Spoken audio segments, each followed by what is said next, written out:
Vocês já me conhecem, né? Principalmente as pessoas do IFMG, do Sinasef, sabem do meu histórico, né, de diagnóstico de uma paciente paliativa de câncer de mama. O que é uma paciente paliativa de câncer de mama? É aquela paciente cujo câncer já se espalhou, já saiu do local de origem, né, já surgiram metástases e ela não tem mais a possibilidade de cura. Ela faz um tratamento que visa melhorar a qualidade de vida. Aqui em Ouro Preto eu conheci diversas mulheres que foram diagnosticadas recentemente com câncer de mama e eu achei interessante bater um papo para ver a visão de uma mulher que já tem um diagnóstico, que já lida com a doença há mais de 6 anos e uma que acabou de descobrir, que é a nossa colega Érica Curtis. Simone, é isso. Acabei de descobrir a doença, gente, muito recentemente, né? E ainda estou sob o impacto da notícia, né? Ainda me preparando para tudo que eu ainda não sei direito o que é que eu vou passar, né? Sim. Sei mais ou menos um pouquinho, mas não sei tudo. Então, é isso, a gente veio aqui para a gente conversar sobre isso, um pouquinho, Érica, compartilhar com vocês, né, nossas experiências. Me fala assim, você fazia exames de rotina, você já fazia exames de toque, como que você chegou no diagnóstico do câncer de mama? Eu sempre fiz exames de rotina com ginecologista, mas eu confesso que eu não fazia as mamografias. Tá? Eu não fazia mamografias, até por causa um pouco da idade, né? Eu nem estou na idade ainda de ficar fazendo mamografia de ano em ano, né? Eu estou com 49 anos agora. Sim. Mas eu sempre me toquei. Sim. E foi num toque que eu descobri, que eu percebi um nódulozinho estranho, né? Diferente do que eu sentia normalmente na mama. E aí, ao sentir esse nódulo, você procurou um mastologista, fez uma mamografia. E da primeira vez que você fez, já foi diagnosticado, já foi encontrado o nódulo e através da biópsia já foi diagnosticado como câncer ou ainda não? Sim. Na primeira, logo que eu fiz uma mamografia e fiz uma ultrassonografia de mamas no mesmo dia, né? O médico, quando observou o tumor, pelas características, né? Que ele não era redondinho, ele era ao contrário às fibras da mama, Sim. Ele é espiculado, que eles falam, né, cheio de ondinhas, assim. Então o médico já olha com aquela carinha para você e fala assim, olha, eu não posso afirmar que, mas, né, parece ser, é um nódulo que precisa ser investigado. E aí, então, eu continuei, né, a investigação através de uma biópsia que confirmou o câncer. Sim, gente, a Érica falou, né, que através das campanhas é dito que a partir dos 50 anos nós devemos fazer mamografia, mas cada vez mais mulheres jovens são diagnosticadas com câncer de mama. Exatamente. Eu vou falar o meu caso. Eu acompanhava um fibroadenoma desde os 29 anos. O que é um fibroadenoma? É um nódulo benigno. Então eu acompanhava, eu fazia mamografia de tempos em tempos, eu já tinha feito biópsia e eu comecei a sentir que no mamilo esquerdo, assim, bem abaixo do mamilo, esse fibroadenoma estava diferente. Eu voltei no médico e ele falou, não, Simone, esse fibroadenoma que está aí, né, esse nódulo que está aí é o mesmo que a gente já acompanha há algum tempo. E assim, parece que a gente sente quando tem algo errado, né? Uhum. E eu sentia realmente que eu estava com câncer, não só pelo fibroadenoma, mas assim, comecei a me sentir mais cansada, indisposta, com enjoo, assim, meu corpo parecia que queria me alertar que tinha algum problema. E aí eu fui a diversos médicos, eu fui diagnosticada com uma pessoa que estava com síndrome do pânico. Ah, não, você está com pânico, tomei remédio um tempo para síndrome do pânico e tudo mais. E aí eu tive um problema na coluna, que eu até fui operada de hérnia na L5 e L4. Eu já estava acompanhando com um médico e ele falou, olha, se você quiser operar para retirar esse fibroadenoma, você pode operar, né? Mas não é uma coisa de emergência. Então, como a minha coluna começou a piorar muito, doer muito, eu falei, olha, eu vou operar de hérnia e deixo esse fibroadenoma para depois. Para depois. A cirurgia de hérnia é bastante complicada. Eu fiquei uns 5 meses em casa, fazendo fisioterapia, tomando remédio e tudo mais. E quando foi lá para agosto, eu operei em dezembro de 2014. Quando foi lá para agosto de 2015, eu comecei a sentir uma dor no axilas. E eu colocava a mão e sentia um nódulo muito grande. E eu pensava assim, bom, as campanhas falam que câncer não dói. Se tá doendo, é porque não é câncer. É outra coisa. É. Mas eu vou ao médico, né? Eu vou dar uma olhada, ver o que está acontecendo. Então, eu fiz a mamografia, fiz o ultrassom. E, novamente, fui diagnosticada assim, no BIHARDS, né? Que tem aquela coisa de BIHARDS 0, 1, 2, 3, que é a chance daquele nódulo ser maligno. O meu deu 0, é inconclusivo.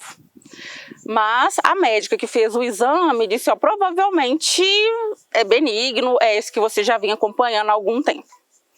Eu tentei marcar com o médico que me acompanhava, em Ouro Preto ele não tinha horário, minha axilas começou a doer demais. E uma amiga minha, Maria de Godoy, havia feito uma cirurgia pequena com uma médica de Belo Horizonte, a Mônica Pimentel, e ela me indicou essa médica para ir. Eu fui, ela pegou o resultado da mamografia e do ultrassom que eu já tinha feito. Falou, ó, realmente, pelas imagens do ultrassom e da mamografia, parece realmente que não é nada. Mas vamos fazer uma ressonância magnética da sua mão? Nós fizemos a ressonância, ela me indicou para um médico ultrassonografista de confiança dela, que foi aluno dela. E aí, o que ele descobriu? Eu tinha um fibroadenoma, que era um tumor benigno, mas por cima dele tinha outro. Cresceu um nódulo que era maligno. Nossa. Meu fibroadenoma tinha 3,5 centímetros e o maligno apareceu com 1,8. E na mamografia ele não apareceu, porque ficou à sombra do mamilo. Sim. Então demorou um pouco a sair o diagnóstico, mas eu confiei muito na minha intuição, sabe? Mesmo alguns médicos falando, não é nada, não se preocupe, eu preocupei, eu fui atrás, até realmente saber o que estava acontecendo. E aí eu encontrei já um carcinoma ductal invasivo, que é o tipo de câncer que eu tenho, grau 3. O câncer pode ter grau 1, 2, 3, o 4 é o último estágio, é o que eu me encontro agora. Eu descobri no grau 3 pela localização que ele estava na minha axilas. Então, assim, foi o meu diagnóstico um pouco diferente da Érica, que eu demorei um pouco a descobrir, quase 1 ano, para confirmar que era um tumor maligno. Nossa, e essa coisa da intuição é tão importante, Simone, porque olha só, eu desde 2020 eu tenho estado doente, eu adoeci de várias coisas. Sim. Eu tive uma erisipela gravíssima na perna, passei 22 dias internada e passando por problemas pessoais, meu pai adoeceu, meu pai morreu tal, e eu desenvolvi uma capsulite adesiva no meu ombro. Uhum. E o médico falava assim, você caiu? Não. Teve algum trauma? Não. E eu não tive mesmo nenhum trauma. Você sabe que agora eu já acho até que o câncer pode ter sido trauma? Eu não sei se eu tô falando loucura, se o médico ia concordar comigo, mas essa coisa da intuição. Porque sim, toda vez que eu ia no meu médico, meu ortopedista, ele sempre falava, Érica, calma, você tá muito cismada. Não era cisma, gente, era o câncer. E esse câncer aqui, ele tem ele tá no grau 2, mas ele tem baixa atividade mitótica. Ou seja, ele se reproduz devagar. Devagar. Ou seja, para ele chegar nesse tamanho aqui, ele está aqui há muito tempo. Sim. Entende? Então, assim, isso que você relatou, eu também sentia. Eu falava para o médico, doutor, eu estou sentindo muito sono, eu fico o dia inteiro com vontade de dormir, eu tenho vontade de... não posso encostar que eu durmo. Eu tenho para mim, não posso afirmar, mas eu tenho para mim que já era o câncer, porque assim, a gente sente que o corpo da gente está diferente. E quando eu passei a mão no nódulo, como eu nunca tive nódulo nenhum, né? Eu amamentei, a minha mama é bem densa, né? Eu tenho a mama relativamente grande, e então eu sei como é minha mama, né? Logo que eu passei a mão nesse nesse nódulo, alguma coisa dentro de mim já falava que era. Que era diferente. Mas as pessoas falam assim, vamos pensar positivo. Eu falo, gente, vamos pensar realista, esperançoso, que nem o Suassuna. Porque assim, seja o que for, eu falava para minha família, já está aqui. Se for benigno, está aqui. Se for maligno, está aqui. Então vamos encarar de frente com esperança, porque a esperança de que eu vou ficar curada, eu não perdi. Mas eu tenho essa coisa realista. É uma doença grave, mas é uma doença curável, é uma doença tratável e eu não sou só isso. Claro. Né? A gente não é só isso. E assim, eu tinha tanta certeza que tinha algo errado comigo, que quando eu abri o laudo, né, da core biopsy, que veio escrito carcinoma ductal invasivo, ao invés de ficar triste, eu falei assim, ufa. Desculpa. É câncer, gente. Eu sabia que era. O meu também, carcinoma ductal invasivo, é igualzinho. Foi assim, um alívio, nossa, eu fiquei, sério, assim, parece que eu tô forçando, não é. Eu fiquei muito feliz, porque eu já senti que tinha algo errado. E a pior coisa que tem é você sentir que tem algo errado no seu corpo, você fazer um exame atrás do outro e não dá nada. Quando veio o câncer, eu falei, nossa, agora eu vou tratar. Eu saí do laboratório, eu fui para o consultório da minha médica, porque eu já tinha, né, como é lá em Belo Horizonte, eu já deixo tudo marcado em sequência. E aí cheguei com um laudo para ela, né, que eu abro antes de mostrar, que eu não aguento. Eu também. E ela falou assim, ela leu, falou, Simone, o que você conclui disso? Eu falei assim, não, eu concluo que eu vou fazer quimioterapia, vou fazer cirurgia, rádio. Ela, não, mas eu quero saber assim, o nome, o que você tem? Eu falei, eu tenho câncer de mama. Ela, e o que você está sentindo? Eu falei, aliviado. Porque agora eu vou poder tratar. E assim, desde o princípio até hoje, já tem 6 anos que eu trato, eu nunca me senti triste pelo câncer. Sabe? Eu não gosto de romantizar a doença, sabe? Essa coisa de, nossa, minha vida mudou, eu me transformei em uma pessoa muito melhor, muito mais forte. Não, o câncer, ele é uma doença difícil, né? Ele exige um tempo das nossas vidas, de exames, de tratamento. O tratamento tem efeitos colaterais pesados, né? Hoje eu estou fazendo a quimioterapia oral em casa, com Xelod e Lapatinib. Eu tenho síndrome de pé e mão, tem vezes que eu não consigo pisar no chão, porque meu pé fica em carne viva. A minha mão perdeu as digitais, eu não posso mais entrar em aplicativo, em banco com digital. Então, assim, não é que delícia, que gostoso, né? Mas, também, como a Erika disse, tem tratamento, né? E os tratamentos estão cada vez mais avançados. E eu sou acompanhada, onde eu faço meu tratamento, por uma equipe de cuidados paliativos que vê a minha saúde como um todo. Nutricional, psicológica, tem a médica paliativista, tem a enfermeira. Então, assim, essa semana eu estava sentindo muita dor na metástase do ilíaco, muita dor mesmo. E aí mandei uma mensagem para elas, já dei a nota de 0 a 10, falei, olha, eu estou sentindo, eu não vou dar 10 para minha dor, porque eu não estou desmaiada, mas é nota 9, está doendo muito. E aí já passaram a medicação que eu deveria tomar de 6 em 6 horas e hoje eu já estou aqui dando entrevista, estou ótima, 3 dias depois. No dia seguinte eu fui pintar a casa, porque eu estou em obras, então dá pra gente levar, né? É isso, eu também não me senti triste. Parece estranho, assim, falar isso, mas eu não fiquei triste, porque alguma coisa dentro de mim já falava que isso ia acontecer. Igual eu digo assim, eu sempre tive uma saúde frágil, desde pequenininha. Tive muitos probleminhas de saúde, daqueles chatinhos que te acompanham ao longo da vida, fungos, bactérias, né? São probleminhas bobos, mas probleminhas chatos. Então eu sempre tive a saúde frágil. E hoje que eu tô com uma doença bem mais grave, eu me sinto mais tranquila, sabe? Tranquila no sentido de que eu sei que eu vou tratar. O prognóstico é mais previsível para mim do câncer do que era quando eu tive um fungo no couro cabeludo, por exemplo. E você já tem alguma outra doença crônica? Eu sou diabética e sou hipertensa. Isso é um agravante, né? E alguém já virou para você e falou, Érica, força, foco e fé no seu diabetes? Ai, gente. Você gosta dessa frase? Não. Não gosto. Gente, é porque virou um clichê, um né? clichê. E assim, quem tá de fora, às vezes a pessoa acha que é muito simples. Né? Que só o força, foco e fé, mas por quê? Será que é falta de fé? Muita gente fala, né? Se tem câncer porque guardou rancor, e isso porque ficou triste, porque não tem fé em Deus, porque a pessoa já está passando por um diagnóstico que é difícil, vai fazer um tratamento que é pesado e ela ainda é culpada, muitas vezes, pela sociedade por ter a doença. Como se só quem tem câncer fosse morrer um dia. Né? E eu sofro isso também, Simone, pelo fato de eu ser uma pessoa obesa.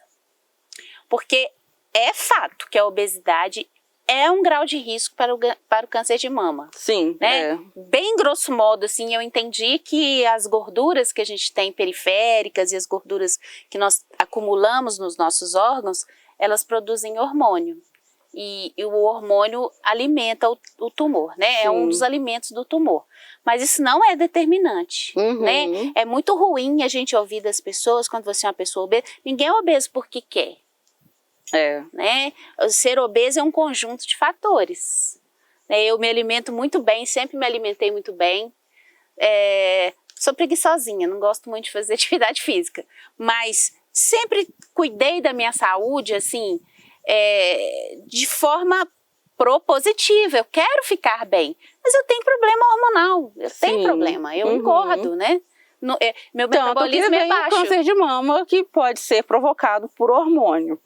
É importante falar que existem três subtipos de câncer de mama. O hormonal, né, que é o caso da Érica, que ele cresce com o hormônio feminino. O subtipo HER2, que é o meu, e o triplo negativo. Então, a obesidade, ela é um fator de risco para se desenvolver o câncer de mama quando a pessoa tem essa predisposição a ter o subtipo hormonal. Mas é importante dizer que não existe prevenção ao câncer de mama. Assim, claro, a pessoa tendo atividade física, fazendo atividade física, tendo uma dieta e tudo mais, ela pode diminuir o risco de ter a doença. Mas uma coisa que me incomoda muito é quando chega o mês de outubro, né, que é outubro rosa, que é outra coisa que eu não gosto. Isso também não gosto. Não, você vai entender por que quando chegar o mês... Me incomodou. Não, eu fico bastante incomodada, primeiro porque eu não acho que o câncer é rosinha. E depois porque muitas empresas que têm funcionárias, servidoras com a doença não aliviam o lado dela para se tratar, para ficar em casa e tudo mais. E quando chega outubro rosa, elas pintam a fachada da empresa toda de rosinha. Porque tá na moda colocar fitinha rosa, né? Aquela funcionária, aquela que tá ali, que tá trabalhando, muitas vezes não tem o apoio da empresa, né? Uma outra coisa que me incomoda muito é porque fala assim, um mês de prevenção ao câncer de mama. Vamos fazer a mamografia. Primeiro, a mamografia não previne o câncer de mama. Ela ajuda no diagnóstico precoce, ela não dá. Porque a mamografia, ela não chega e fala, você tem câncer. Ela fala, você tem um nódulo. E muitas mulheres que não têm plano de saúde, né, que tem uma renda baixa, né, tanto que a maior incidência de mortes de câncer de mama são mulheres pretas e pobres, que não têm plano de saúde, que muitas vezes depende do SUS para fazer o tratamento. Elas conseguem fazer a mamografia pelo SUS, mas a mamografia não te dá o diagnóstico de câncer. Ela mostra que tem uma imagem de um tumor que precisa ser melhor analisado. E essa análise vem primeiro com a core biópsia, depois com a imunistoquímica, e para saber em que estágio está essa doença no corpo, são feitos exames caros, como ressonância magnética, tomografia. Então, muitas vezes as pessoas param cintilografia óssea, para ver se já foi para os ossos. O câncer de mama, ele dá metástase nos ossos, no fígado, no pulmão, na cabeça, né? São os locais mais comuns. Mas eu, por exemplo, eu tive um início de metástase na cabeça do pâncreas. Eu tenho outra na glândula adrenal dos rins, né? Então, não que só dê nesses lugares, mas faz a cintilografia óssea, porque a metástase óssea é muito comum, é uma das primeiras, né, que tende a surgir. Então, as mulheres fazem, né, que tem uma certa carência de recursos, fazem a mamografia e param por aí. Eu tenho uma conhecida minha, que já tem 2 ou 3 anos que ela fez mamografia, que deu um nódulo e ela não tem recurso para fazer o resto dos exames. Nossa, aí é duro, hein? Né? Aí essa é a parte que deixa a gente mais triste, porque com acesso, gente, comigo foi tudo tão depressa, eu fui tão bem tratada, eu fui tão acolhida, né, assim, eu tenho plano de saúde, eu tenho feito as coisas pelo plano, e eu achei que isso é fundamental, assim, no meu caso, está sendo essencial, eu já vou fazer cirurgia daqui, né, 15 dias eu já estarei retirando esse tumor, né, de mim. Então, assim, eu acho que a nossa luta tem que ser por aí, né? Acesso, todas as mulheres têm que ter acesso. Eu me reconheço também como mulher muito privilegiada por, ao descobrir um tumor, poder ter feito uma core biopsy, poder ter tido acompanhamento de uma médica mastologista que eu marquei para semana que vem a consulta, porque também tem isso no SUS, às vezes a pessoa não consegue a consulta de imediato. Sim. Só para fazer a consulta já é demorado. Da consulta para o primeiro exame, que é a mamografia, demora mais e para na mamografia. A pessoa às vezes não continua. Pois é, eu fiz tudo tão rápido, eu fiz da consulta para a mamografia, foram 4 dias. E da mamografia para a core biopsy foram 5 dias. Pois então, isso dói o coração da gente, né? Porque, poxa vida, o que a gente deseja é que todas, né? Eu sempre fui uma defensora do SUS, sabe? Eu acho que não sou daquelas que tem aquele discurso, nossa, como o SUS é ruim. Nossa, não, gente, o SUS é maravilhoso. O SUS é uma coisa fantástica. O SUS é uma coisa que a gente precisa defender e melhorar, lutar para que os processos, para que as pessoas tenham acesso com mais rapidez, né? Porque no SUS hoje, diagnosticado câncer tem até 60 dias para começar a iniciar o tratamento. Mas é o que você falou, a mamografia não é o diagnóstico. Então, da mamografia para o mastologista tem que ser rápido, porque senão não vai adiantar. Senão a mulher já chega a descobrir o câncer e aí o câncer já avançou, né? Sim, então é importante a mulher acreditar no seu corpo, na sua intuição.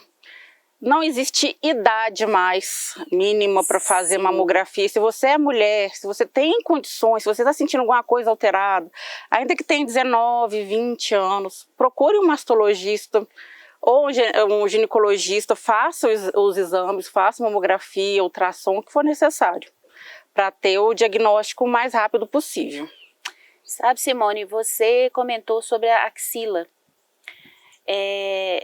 Agora que eu sei que eu tenho um linfonodo que está muito inchado, né? Agora eu sei que o que eu sentia no meu braço era alguma coisa que eu deveria ter dado atenção, porque eu não sabia. Eu sentia um desconforto, uma coisa assim, não chegou a ser dor, como você falou, que você teve dor. Eu não tive dor, eu tive uma sensação esquisita, um desconforto, uma coisa que eu não sei explicar o que é. Isso já basta, né? Isso já basta. Se você tem uma coisa que você não sabe explicar o que é, corre atrás, pergunta, vá ao médico. Se você não conseguir ir ao médico, pergunta uma amiga. Sei lá, gente, vai atrás, porque a nossa intuição é muito poderosa. A gente tem que confiar na intuição da gente. A Érica está falando do linfonodo axilar. Eu acho interessante comentar algumas coisas que eu só descobri depois do diagnóstico, que eu não tinha conhecimento antes, porque a mídia, jornais, as revistas não mostram. Por exemplo, eu tive o linfonodo acometido, então quando eu fui operar a mama, eu retirei também todos os linfonodos da axila, que chama de dissecção axilar. Então, desde 2016, eu não posso machucar, furar, ter acesso nada no braço esquerdo.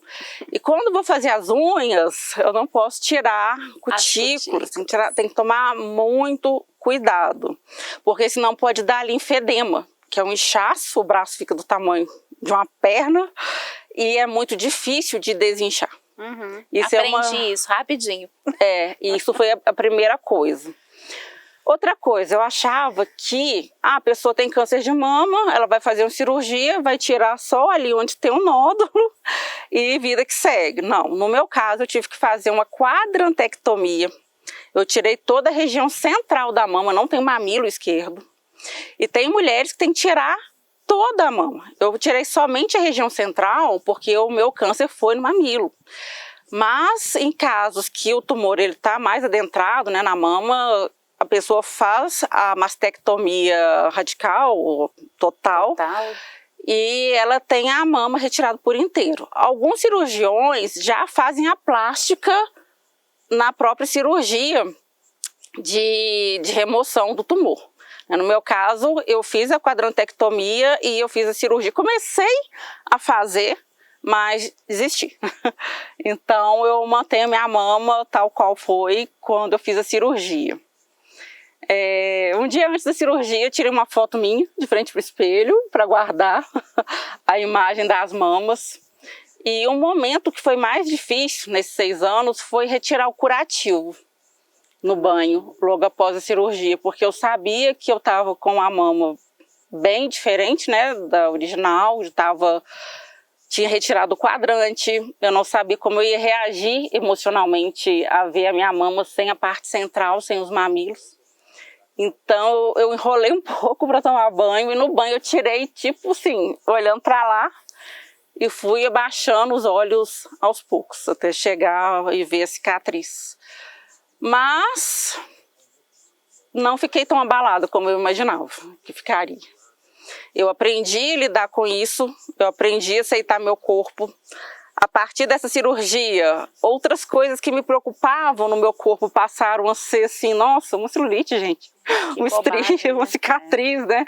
Eu uso catéter aqui no ombro direito, que é onde eu tenho acesso para fazer a químio. E assim, hoje, coisas que me preocupavam anteriormente, de estética, eu me aceito muito mais do jeito que eu sou antes do diagnóstico. E isso foi uma mudança positiva que eu tive. Engraçado, né? Eu, como uma mulher obesa, eu sou obesa desde 12 anos de idade, né? A minha obesidade está ligada à minha primeira menstruação. Não é mesmo? Tá ligada às questões hormonais. Sim. Né? Então eu sempre tive problemas com o corpo. Né? Mas por quê? Você menstruou muito cedo? Eu menstruei com 11 anos. Tem uma foto no casamento de uma tia minha, que eu fui da minha, que um pouquinho antes dos 11 anos eu já parecia mais roliça. Sim, meu corpo desenvolveu muito rápido também. Eu parecia mais gordinha. E dali eu fui engordando. Hoje eu tenho menos peso, eu já tive mais peso. Então eu tive problemas com o corpo, porque eu era uma adolescente, né, gordinha. E na verdade, hoje eu olho para as minhas fotos e falo assim, meu Deus, eu nem era gorda. Acontece isso comigo direto também. Eu não era gorda, eu era uma menina ali que tinha, sei lá, 60 quilos, né? Eu não era uma menina gorda, eu era uma menina roliça. Sim. Né? Mas a não aceitação do corpo é muito grave. E hoje também, próximo já de fazer 50 anos, esse ano eu completo 50 anos, eu vejo que a gente precisa se amar mais. Né? Eu tenho algumas cicatrizes também, né, como falei, várias doencinhas que eu fui tendo ao longo da minha vida, e eu aprendi a me amar. A gente tem que se amar. Eu não vou fazer uma quadrantectomia como você. A minha cirurgia vai ser mais, eles chamam de conservadora. Sim, que ótimo. Porque ela não passou de um quadrante, né?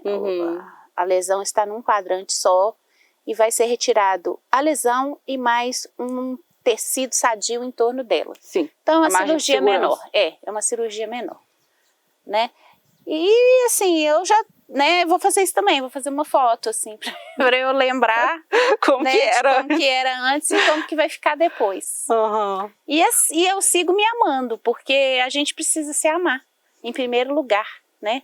E esse corpo aqui é o corpo que te cabe, né, nesse momento. Então, ame-o, Sim.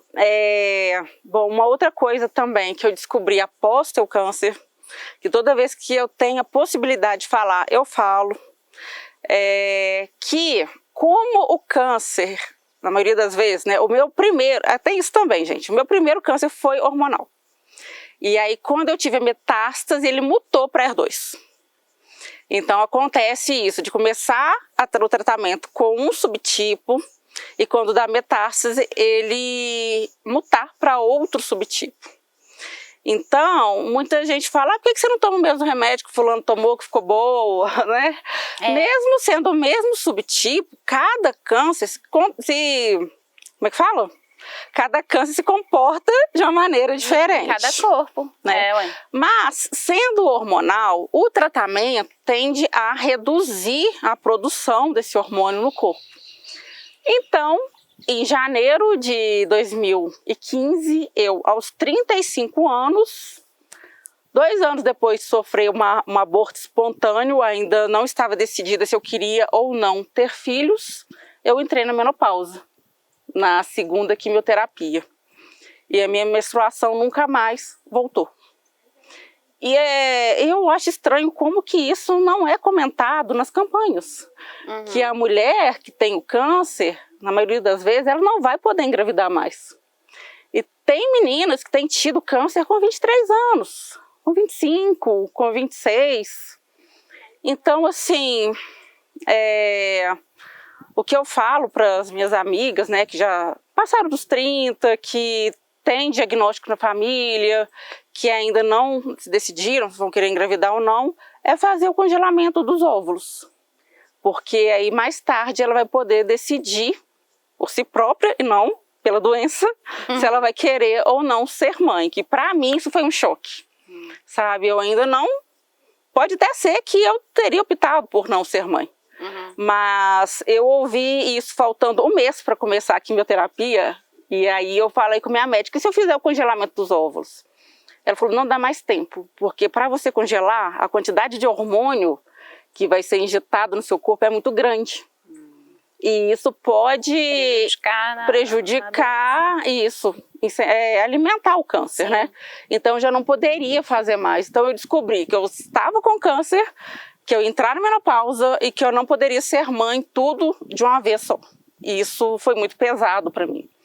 E eu descobri, eu faço aniversário dia 29 de novembro, eu descobri que eu tinha câncer na semana do meu aniversário, e esse foi um choque tão grande que eu não fui no Natal da família, porque todos os meus primos estavam com recém-nascidos, com um menino de 1 ano, 2 anos, eu falei assim, eu não tenho cabeça para chegar e ficar vendo criança agora. Eu demorei um tempo para assimilar e aceitar essa parte, né, que não foi decisão minha, foi da vida. Você comentou, né, sobre o câncer ser diferente em cada corpo.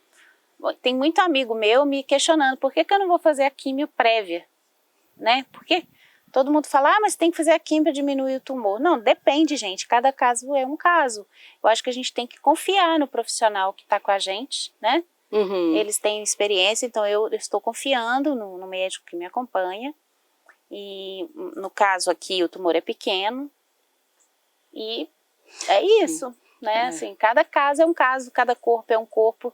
Ninguém reage 100% igual, né? Sim, no meu caso, como o meu linfonodo axilar já estava com 4 centímetros, eu comecei pela quimioterapia para melhorar a qualidade da cirurgia de retirada do tumor. Mas a minha própria mastologista, ela tinha comentado de fazer a cirurgia primeiro. Quando eu fui no oncologista, ele sugeriu que fizesse a quimioterapia antes da cirurgia para que melhorasse a qualidade dela. Agora, Érica, falando em câncer, inevitavelmente as pessoas te olham com aquele olhar de piedade, né? E pensam em morte. E aí eu queria saber a sua opinião, assim, a sua visão sobre a vida, sobre o câncer, sobre a finitude. Como você relaciona essas 3 coisas nesse momento? Bom, para mim, eu acredito que a consciência não morre. Eu sempre acreditei nisso, ainda antes do câncer, né? Então eu acho que a consciência não morre. eu não consigo, posso até estar errada, mas eu não consigo acreditar que a gente se finda nessa matéria aqui. Porque a gente vive num mundo, né, num universo, no planeta Terra, muito denso e com uma natureza bastante complexa. Eu penso que nada mais é, né, um câncer, nada mais é do que um evento da natureza. Sim. Né? Do mesmo jeito que você planta uma semente e ela vinga e outra não vinga, né? Um dia você planta uma plantinha e ela cresce frondosa e a outra não. O câncer, né, ele não escolhe, ele não te escolheu porque você é branco, preto, pobre, rico. Não, é um evento da natureza, é um evento o organismo do organismo físico que a gente tem. Né? Nós produzimos células cancerígenas o tempo inteiro, mas as mesmas são às vezes destruídas. Você consegue combater, às vezes não, né? No caso do câncer, é uma célula que foi produzida, que se fixou e multiplicou. E aí eu não pensei em nenhum momento que esse câncer é o meu fim. Eu não consegui pensar isso. Embora morrer, eu vou morrer, todo mundo vai morrer, né? Todos morreremos um dia e o corpo padece de alguma forma para que você possa morrer. Faz parte da lei da vida. E eu acho que a gente tem que viver o melhor possível, gente. Sempre, sabe? Sempre. Todo dia é dia de viver. Já tem uma música que fala assim: todo dia é dia de viver. Acordei de manhã, faça chuva ou faça sol. Eu sou grata, sabe? Eu sou grata à vida que eu pude ter, as oportunidades que eu tive. Não estou romantizando e dizendo que a vida é facinha, que a vida é sempre um mar de rosa. Não, tem dia que eu choro também, tem dia que eu fico triste, tem dia que eu estou mais para baixo, mas aí eu falo assim, opa, peraí, ficar para baixo não vai resolver meu câncer. Então deixa eu olhar a vida com alegria, eu olho para o meu filho, eu tive essa oportunidade, né, que você não teve, de ser mãe. Eu fui mãe aos 32 anos. Por escolha, né? Eu queria ter esse filho. Tive, ele tá grande, tá lindo, tá ótimo, inteligente, saudável. E é isso, assim, eu tenho certeza dentro do meu coração que a consciência continua, mesmo quando o meu corpo se for. Quando eu descobri o câncer, que a maioria das pessoas fazem, né? Você descobre que tem uma doença, você vai consultar com o Dr. Google. E aí eu digitei câncer de mama, estágio 4, sobrevida. E aí apareceu que eu teria 3 anos, no máximo 5 anos de sobrevida, né? Como eu já estava em estágio 4, eu estava sentindo já a costela, já estava aparecendo uma manchinha desde o início, eu falei, bom, eu vou viver 1 ano só. E eu aceitei isso, mas eu tinha certeza que, assim, eu descobri o câncer em 2015, 2016 não passará, sabe? E eu comecei a fazer tudo que eu tinha vontade. Por exemplo, eu tinha vontade de aprender inglês. Eu estava de licença fazendo quimioterapia, eu procurei um cursinho, eu fiz 3 semestres em 1 semestre. Contratei um professor particular para poder falar, você vai usar em quê? Nada, porque eu achava que eu ia morrer. Mas fui e fiz isso. E começou a despertar aquela coisa de ter muita pressa para realizar as coisas e de pensar, gente, por que eu não fiz tal coisa que eu sempre tive vontade antes, né? E aí, quando eu fui me aposentar do IF, eu fui numa psicóloga daqui e eu comentei sobre a minha paixão por artes. Eu sempre gostei de artes. Eu comecei a tocar piano de ouvido com 4 anos. Aí, aos 12, eu fui para o teatro. Aos 15, eu comecei a fazer dança. Depois, quando eu morei em Belo Horizonte, eu fiz galpão senior, eu fiz cinema. Eu falei, gente, por que eu não continuei uma coisa que me faz tão bem, né? E ela falou, bom, você pode voltar a estudar. O que você gosta mais? Eu falei, eu gosto muito de música. Então por que você não vai estudar piano, canto? Eu falei, gente, mas eu sou... Aí nessa altura eu já estava com a metástase, já estava me aposentando. Eu falei, eu tô com 39 anos, eu sou uma paciente metastática, vou começar agora. Né? Eu achei um pouco de loucura, assim, eu falei, ela tá querendo me consolar, né? Mas segui o conselho dela, me aposentei, comecei a fazer o conservatório de música em Visconde do Rio Branco. Fiz o primeiro ano. E durante a pandemia, estudei muito em casa, e fiz uma prova de nivelamento que eu pulei do primeiro para o 7º ano. E hoje eu estou no 8º ano de piano. Oh, que legal. E é uma coisa que eu comecei aos 40 anos. Então, uma outra coisa que ficou, nunca é tarde para a gente realizar nossos sonhos. Isso. Sabe? Eu achava, gente, agora, será que eu vou aprender a ler uma partitura? Leitura rítmica, melódica, será que meu cérebro vai ter... Não, a gente sempre pode começar a qualquer momento, e foi uma descoberta muito bonita, que eu tive essa capacidade de recomeçar, de aprender uma coisa nova, e o contato que eu tenho hoje com a música é o meu maior tratamento, eu falo isso com a médica. A música é o meu maior remédio. E é legal porque, no meu caso, a música já é minha profissão, né? É. Eu faço isso desde sempre. E como a música é minha profissão, então talvez... como que eu vou explicar isso? Talvez esse afã, não tenho tanto esse afã, né? Eu até me acomodei um pouco, assim, sentindo um desconforto na hora de tocar meu instrumento, né? Então eu não tô tocando. Mas, gente, eu tenho uma hashtag que eu ponho nas minhas redes sociais que é a música me salva. Sim. A música me salva, a música salva as pessoas, sabe? A música torna qualquer trajetória mais leve. Isso aí eu tenho certeza absoluta. Aí eu lembro agora... Música sempre. Não sei se você já leu aquele livro Mulheres que Correm com os Lobos. Nossa, muitos anos. O primeiro arquétipo é o arquétipo de La Loba, que é uma senhora, uma velhinha que vivia na floresta, e ela procurava ossos de lobos para levar para sua taberna. E aí ela colocava aqueles ossos num caldeirão e cantava sobre os ossos. Aqueles ossos iam começando a ter pele, pelo, até que transformavam num lobo. O lobo saía correndo pela floresta e virava uma mulher. Né? Então, isso fala também do poder do canto, né? Eu olho muito essa questão do arquétipo da La Loba na minha vida. Como o canto, como a música me transformou de ossos para uma mulher selvagem, né? Uma mulher mais encorajada e mais forte que eu sou hoje. Eu sinto isso. As pessoas me falam assim, sempre, o que você é? Eu falo, cantora. Minha primeira resposta é cantora. É engraçado que até antes de mãe. Porque eu sou cantora há mais tempo do que eu sou mãe. Né? Então, ser mãe é uma coisa muito forte. Mas ser cantora é o que eu sou. O que você é? Eu sou uma cantora. E sou um monte de outras coisas que a vida... E vai continuar cantando. Vou continuar cantando. Sempre. Porque, gente, a música, ela é um remédio lindo. Ela salva mesmo, assim... Eu recomendo para todos os meus primos, aqueles que eram bebês quando eu descobri o câncer, que hoje já estão lá com 5, 6 anos, eu falo com minhas filhas, coloca seu filho na escola de música. A gente tem um conservatório aqui perto e é tão bom, assim, para tudo. É verdade. Eu acho, assim, que essa força que eu tenho, né, as pessoas falam, você vive há 6 anos, eu como de tudo, eu tomo minha cervejinha, eu como docinho quando eu tenho vontade.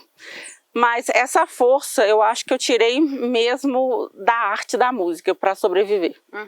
Que é algo que me curou lá na essência. Sim. Sabe? Lá na Simone, criança, das coisas que eu sonhava, que eu queria fazer. E quando eu vim realizar isso após os 40, é como se eu tivesse tocado nessa criança interior. Não estou curada, mas eu sigo forte, né? Há 6 anos, já estou indo para o 7º ano de uma pessoa com câncer metastático. E o câncer, gente, é uma doença que tende a se tornar uma doença crônica. Assim como quem tem diabetes, assim como quem tem pressão alta. Então, uma coisa que incomoda muitas pessoas que têm o diagnóstico, primeira coisa, aquela frase de força, foco e fé, o olhar de piedade. E é importante ver, e é engraçado, ninguém fica com pena, com piedade de quem tem pressão alta, ou quem tem diabetes, fica bem menos do que quem tem câncer, né? E saber conversar, saber dialogar com aquele paciente, né? E ajudar de maneira realmente que o ajude a reerguer, e não se sentir como uma pessoa em condições piores do que outras, né? Quantas pessoas morreram de Covid muito depois de mim? Eu descobri o câncer há 6 anos, quantas pessoas morreram de Covid ano passado, sem nenhum problema de saúde. Então, ninguém tem uma data certa para ir embora. E a minha visão de morte, né, eu perguntei para a Érica, eu vejo a vida como escola, né? Você está na universidade. Eu não tenho religião, mas já li em alguns livros sagrados que a gente está no mundo de provas e expiações. Então vamos considerar que isso seja verdade. Eu acho que a gente está aqui muito para evoluir, para aprender, para ensinar. Quando a gente aprende, a gente forma e vai embora, assim como acontece na universidade. A morte para mim é uma graduação de uma escola. E assim como acontece quando a gente forma na universidade, que dá aquele friozinho na barriga, de não saber o que vem depois, o que vai acontecer, o mesmo é a morte. A gente não sabe o que está do lado de lá, o que vem pela frente. A gente sabe que a gente tem que ir, a gente tem que caminhar. Não adianta a gente ter já realizado todas as provas, o trabalho, cumprido todos os créditos na universidade e falar, não vou formar porque eu tenho medo do futuro, né? Então eu vejo a morte assim, quando chegar a minha hora, chegar o meu momento, eu vou, e é uma coisa que eu já me sinto muito em paz para ir. Eu também. Isso, mas engraçado que isso sempre eu tive comigo, talvez porque tenha convivido com a minha mãe, com os ensinamentos de minha mãe, né? Então eu sempre tive isso, eu sempre falo, eu não tenho apego à vida. Isso não quer dizer que eu não goste da vida, gente. Sim, claro. Eu não tenho apego à vida no sentido de que o dia que eu for ter que morrer, que isso vai acontecer, eu vou em paz. Eu não vou ser aquela pessoa que vai relutar contra a morte no momento da morte. Não querer morrer agora não, tá, gente? Não se trata disso. Mas o dia que chegar é o meu dia, é o meu momento. E eu penso mais ou menos como você, acho que você fez uma metáfora legal. É isso mesmo, nós estamos aqui num prazo de evolução, né? A gente está aprendendo coisas e a consciência, eu acredito nisso, a nossa consciência vai com todo esse conhecimento que a gente apreendeu aqui nessa terrinha. Sim, até uma vez eu postei, quando eu morrer, né, por favor, não coloque em suas redes Simone morreu, Simone desencarnou, fez a passagem. Eu sempre falo assim, coloque, Simone graduou-se em vida. E siga em frente. Que bonito. Adorei. É isso, gente. É isso.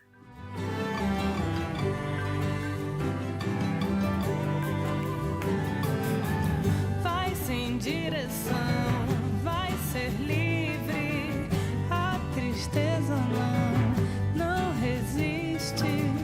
Solte seus cabelos ao vento, não olhe pra trás, ouça o barulhinho que o tempo no seu peito faz. Faça sua dor dançar, atenção para escutar esse movimento que traz paz.